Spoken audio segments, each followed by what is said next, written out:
All new at 10, a coastal community is revealing a new way to explore its most scenic and diverse hiking trails. Yeah, it's a new digital hiking trail passport for self-guided adventures.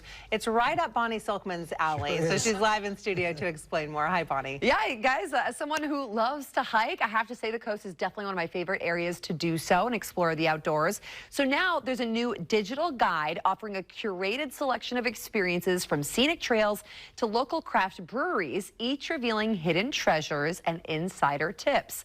So this is really cool. Explore Lincoln City is unveiling this new digital hiking trails passport, where visitors are invited to take self-guided adventures to discover the natural beauty of the Oregon coast. By blending technology with exploration, these passports provide immersive and educational journeys, enabling visitors to explore Lincoln City's natural wonders, cultural hotspots, and local favorites at their own pace.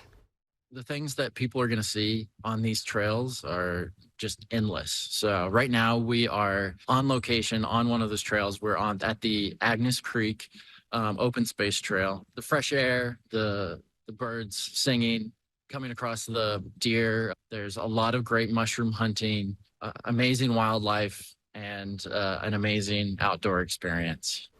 Yeah, and after you complete a hike, you can check in at each trailhead location on the passport using their mobile devices, earning points towards fun prizes. The self-guided passport should really encourage people to connect with nature and find your own favorite scenic overlook trail or even a birding spot. We have all the information you need for this passport on our website, kptv.com. Joe, back to you.